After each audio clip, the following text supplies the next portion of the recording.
Akhir kisah Majapahit. Kematian Gajah Mada bisa dibilang berdampak secara nggak langsung ke kekuasaan Majapahit.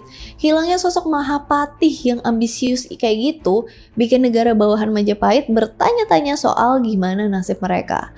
Tapi untungnya Hayam Wuruk masih bisa mempertahankan wilayah kekuasaannya dengan cara kerjasama diplomasi dan kerjasama perdagangan. Dan sebenarnya Majapahit itu berkuasa di hampir seluruh wilayah Nusantara waktu itu. Apalagi dulu kan Majapahit dikenal sebagai penguasa laut Nusantara sampai ke Selat Malaka. Dan bisa memonopoli perdagangan, salah satunya rempah-rempah. Ketika Hayam Wuruk tutup usia tahun 1389, disinilah awal mula Majapahit mengalami kemunduran. Sebenarnya ada dua faktor utama kenapa Majapahit bisa hancur. Yang pertama adalah adanya perang saudara.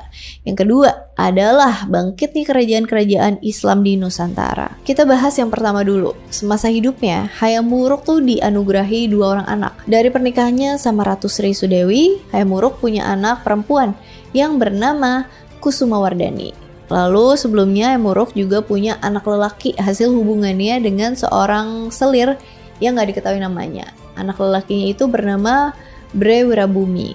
Waktu masih hidup, Hayam Wuruk udah membagi kekuasaan di antara anak-anaknya ini.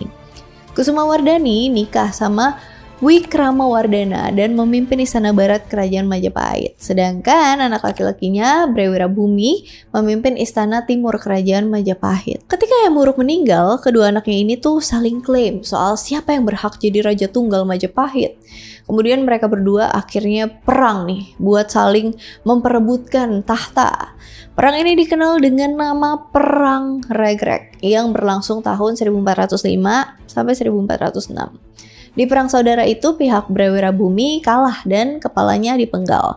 Wikramawardhana akhirnya yang menjadi Raja Majapahit menggantikan Hayam Wuruk. Bangkitnya kerajaan Islam. Bangkitnya kerajaan Islam ini gak lepas dari peranan Kesultanan Malaka. Kesultanan Malaka didirikan oleh Parameswara yang merupakan raja terakhir kerajaan Singapura yang runtuh akibat diserang Majapahit tahun 1398. Kesultanan Malaka kemudian tumbuh menjadi daerah perdagangan penting dan berkuasa di Selat Malaka. Kerajaan Malaka lalu menjadi pelabuhan perdagangan internasional yang dikunjungi para pedagang dari timur maupun barat. Kerajaan ini juga mendapat dukungan dari dinasti Ming Tiongkok yang berkuasa pada saat itu. Majapahit yang sibuk perang saudara tuh nggak bisa mengantisipasi munculnya kerajaan baru ini. Kerajaan Malaka adalah kerajaan Islam kedua di daerah Asia Tenggara. Pengaruh kerajaan ini kemudian meluas di Sumatera sampai ke Jawa.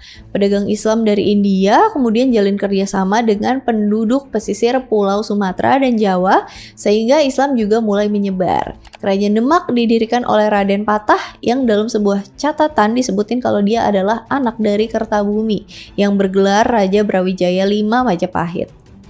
Tahun 1468, Majapahit terbagi 2, yaitu pemerintahan di Daha, bekas ibu kota kerajaan Kediri, dan di Trowulan. Ketika Kertabumi terbunuh dalam perang saudara tahun 1478, Demak kemudian misahin diri dari Majapahit. 3 tahun kemudian, kerajaan Islam Demak berdiri. Tahun 1527, pasukan kerajaan Demak kemudian menghancurkan Daha, ibu kota Majapahit. Para bangsawan Majapahit kemudian melarikan diri ke Pulau Bali dan akhirnya kerajaan Demak berkuasa di sebagian besar Pulau Jawa. Dan itulah akhir dari kerajaan Majapahit.